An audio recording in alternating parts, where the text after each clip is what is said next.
right, welcome back to the channel, everyone. Today, I appreciate everyone tuning in to another video here on the channel.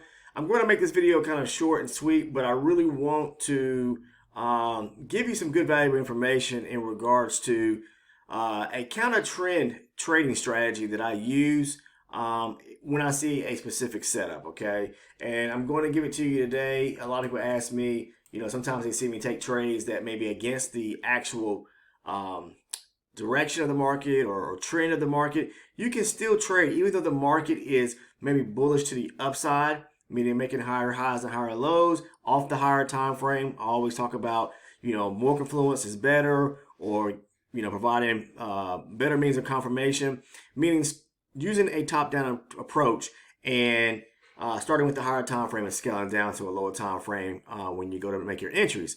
But today I want to show you a strategy that I use when I see a setup, a nice setup that would unfold, basically trading against, trading against the actual higher time frame environment, okay? So I'm going to show you that. A lot of people probably say, well, that's not possible. It is. If there's opportunity all throughout the market, you just sometimes have to shift your mind a little bit to be able to open your eyes to see things. And there's nothing wrong with just following one specific strategy that you may know that works for you and just stick with it, because everyone knows I trade supply and demand. And even this strategy I'm going to show you here, it works trading supply and demand. It is a supply and demand style strategy, but it's just basically I'm trading against the higher time frame okay? Just scalping, okay? Now, I'm not saying that you should stay in a trade or place a runner or allow the market to, ride it out. In this particular strategy I'm going to show you, it's basically best to use when you see an opportunity, say when the market is bullish and you're looking for an opportunity to go short for a quick scalp back to what I like to classify a demand area, or some people may say the mean or whatever the case is. But I'm talking about back to an area of demand. So if the market is bullish and is making higher highs and higher lows off the higher time frame chart, of course, we're waiting for the opportunity for price to come back to where? An area of demand to take a long position off of a lower time frame chart when we see the rejection. And this strategy kind of works opposite of that, and I'm going to show it to you right now. So let's go ahead and talk about it. So what we see here is a chart of the 60 range chart that I use. I trade range style or range-based chart. So if you questioning that, I always say, please, I've talked about this many times before. I trade range-based charts because they're cleaner to the eye to me, and I'm able just to read them better. Whatever works for you, whatever chart type, stick with it, okay? But this strategy is universal, and you can use it regardless of the market, regardless of the time frame. But you always want to be looking at your higher time frame first and then moving down. So in this case here, we're just using two charts. I'm using a 60 range and a 12 range chart. So what we see is the market doing what? Making higher highs and higher lows. So if you don't know that right now, you might as well stop the video right now and don't even watch it any further, okay? I'm not trying to be negative or any sense, but that just clearly means that you do not understand market structure. So you have to be able to understand what the market is doing at all times. I say this in the past. It's just like the market's always drawing some means of, or painting some means of a painting on the charts, okay? One moment it could be going higher high, making higher highs and higher lows, and then flipping and making lower lows and lower highs. So it's building foundation, okay? It's building structure. That's the key to it. You want to be able to follow. Market structure is key. I say that so many times in so many videos. But in this case here, we've got price making higher highs and higher lows. I mean, you can see it, making higher highs and higher lows. Pullback's pretty significant here, makes a higher low. It doesn't break this low right here, and then it pushes higher. And this right here would be classified more so as a lower high at this point here. So we're kind of in a wedge in a sense.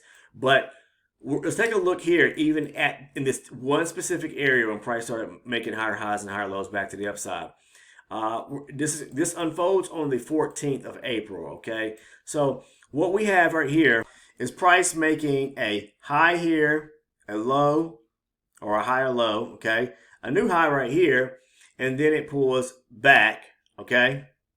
And does what? Break structure to the upside. So it basically pushes higher, pulls back, break structure to the upside, okay? So it's making higher highs and higher lows. So we got to break a structure where price took out 71.5, Now, in most instances, you would probably be looking for what? An area of demand or price to pull back to an area of demand. Now, if you look at the higher time frame, it would be somewhere around this key level right here at 33. Okay, price didn't come all the way back down to this area before pushing higher, but that's okay because this strategy we're not focusing on the pullbacks to the area of demand at the price broke structure.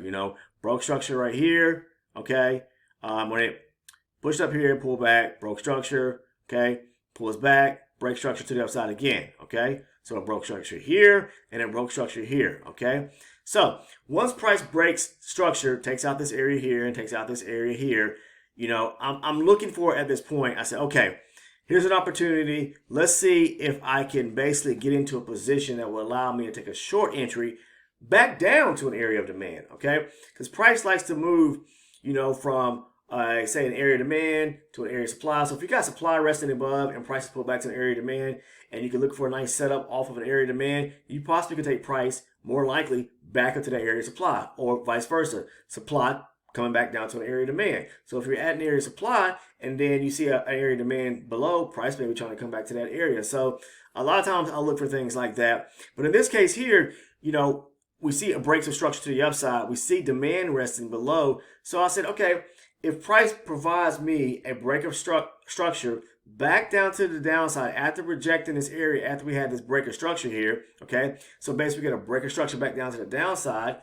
pulls back to an area of supply, then I'm going to be looking to go short back down to, or take the trade back down. Hopefully it comes down to an area of demand. Now the market can stop anywhere at any given point. And at this point here, you see the market comes down, doesn't quite tap into 33. It comes down to 38, pretty much 38. So it's about 5 points away from that area.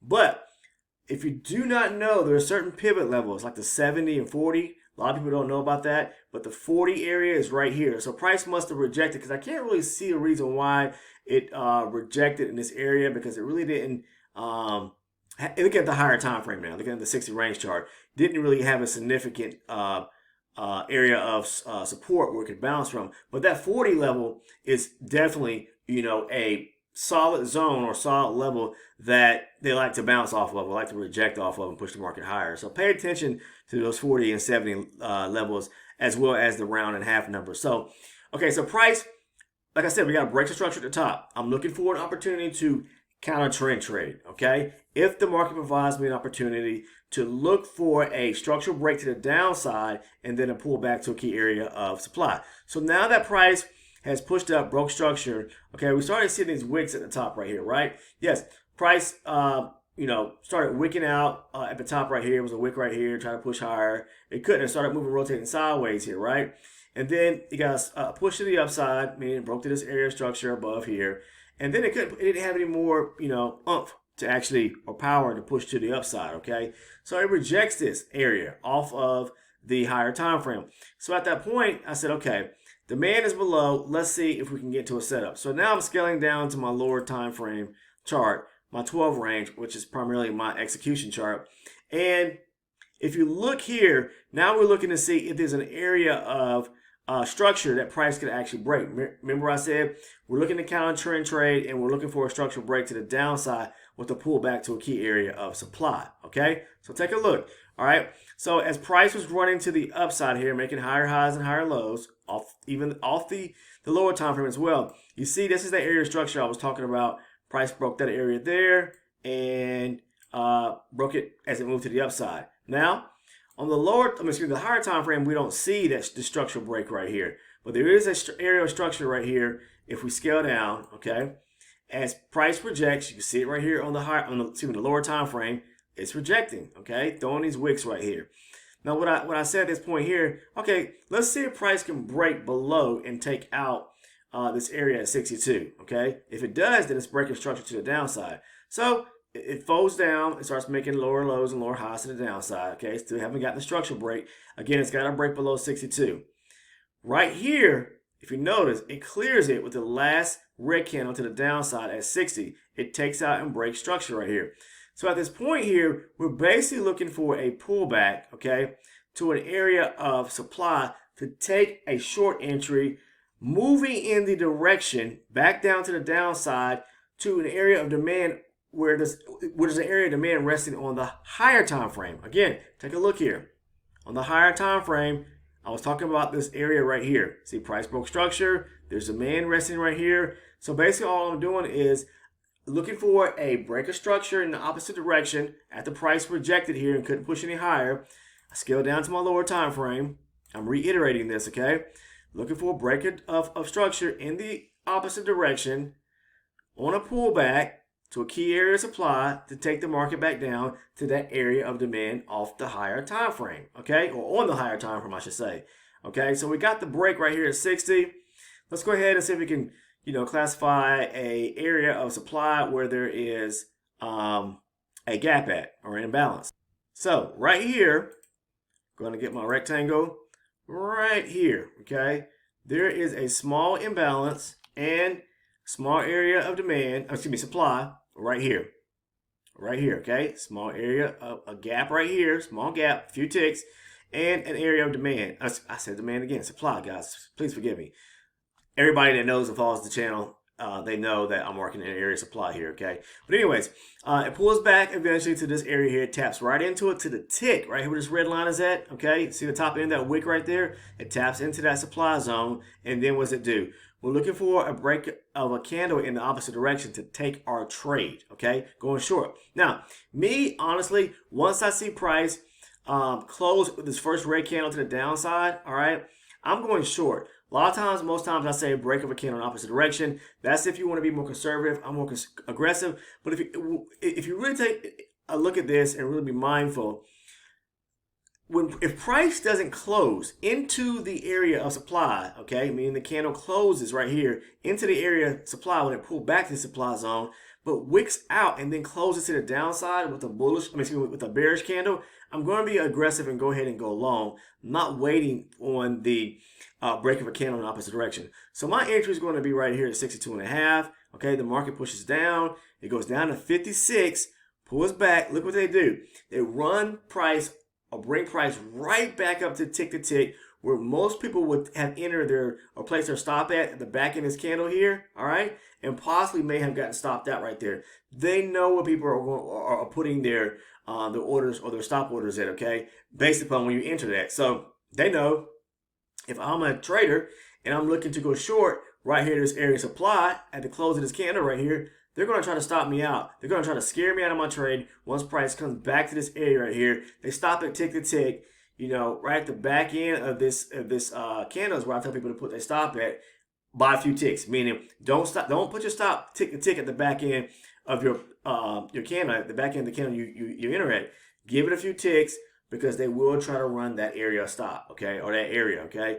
A lot of times, most times, I'll put my stop, if I put a hard stop in the market, especially if I step away from my computer, right here at the back of the area of supply, okay? So, if I'm not putting it right here, I'm putting it right up here at the top at the back area of supply. So there's two places you can put your stop at, on the back end of your point of entry candle, okay? And give it some breathing room, because they will try to scare you out of the trade and come back to that area where you entered at. But the best and safest place to put it at is at the back end of the area of supply in this case here. Now look what happens. So if I get in right here at 62, the market runs all the way down to 39 or 38 area.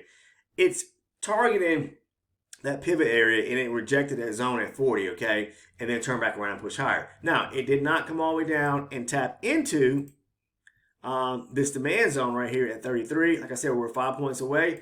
But the market's going to do what it wants to do. That's just how that's how it moves.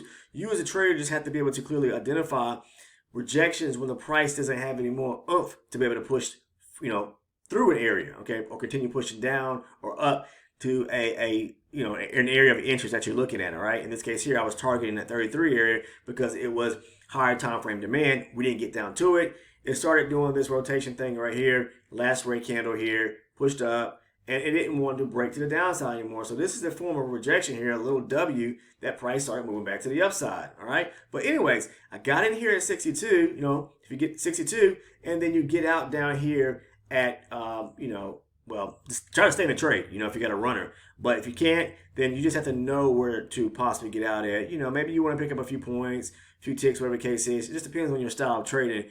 For me, I'm all about trying to expand and take the runners now. So 62, I'm aiming for the area demand on the higher time frame.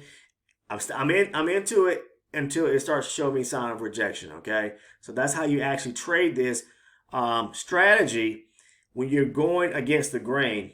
The market is bullish to the upside, and you're taking account a trend trade, but it's logical, and you're being smart about it because, again, you're trying to take the trade back down to an area of demand. Now, I also want to show you too that look, the reason why it looks like price could have actually not pushed back all the way back down to the area of demand.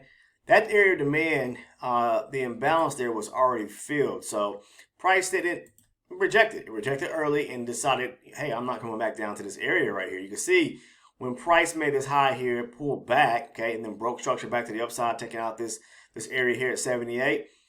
That last red candle to the downside right here, okay, right here, price broke up, okay, and it came right back to it. So the imbalance was already filled there if it left one behind. Pushed back to the upside, again, broke structure, came back. You're looking for an opportunity in this area to take price back down. Like I said, you're targeting an area of demand, but in this case here, we already had demand. There is demand down there because that's where it started at before it pushed higher, breaking structure, but there's no imbalance or gap there. So lots of times, like I always say, if there's not an imbalance or gap, or one has already been, where it has already been filled, okay, and price didn't leave and it imbalanced behind, then I'm not really interested when price gets back to the area to trade it. So in this case here, if we're looking to take the price back down to the area of demand, well, it's probably not going to come down there because there's no imbalance there, okay? So what it did, it came down to around the 40 area, which is a pivot area, rejected, and boom, broke higher and broke this area and took out this high here at 88 now. Excuse me, 88. So I just wanted to talk about that topic there. A lot of times people see me take a trade and they say, well, the market's bullish. Why are you taking a short? Or, the market's bearish. Why are you taking a long entry? It just depends on the chart that I'm actually looking at when I'm trading, and the strategy I'm using, Just because I'm trading supply and demand doesn't mean I'm always waiting for price to come back to an area of demand if the market is bullish to go long, okay? There's opportunity even throughout the market, even though you see a demand zone resting below, but you also see an opportunity to take a short. I'm scalping, okay? That's what it is. It's scalping price back down. In this case here, if there was an area of demand with an imbalance, I'm taking it back down to that area of demand, okay? And then look to turn back around because now we're at a higher time frame area of demand. Boom, to do what? To look for an opportunity at a breaker structure where the market is, shifting or having a momentum shift to the upside, okay, and breaking structure to go long again, falling this time in the direction of the market, okay? So there's plenty of opportunity to trade if there's a good setup, but you must have confirmation, okay? That's the key to it. You take a short.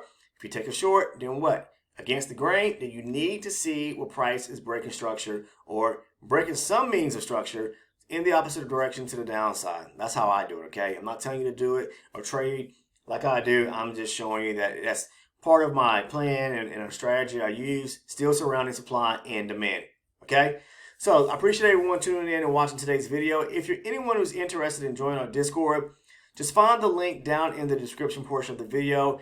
And before I close out the video, if you don't mind doing me a favor, drop a like by simply clicking on that thumbs up button. And as well as if you're a first time viewer, please take the time to sub to the channel by hitting or clicking on the subscribe button. Click on the bell next to it. Turn all your post notifications on so that you never miss one of the uploads here on the channel. And that is all I have for you guys today. I just wanted to show you a strategy that works if you're being patient and following market structure, okay?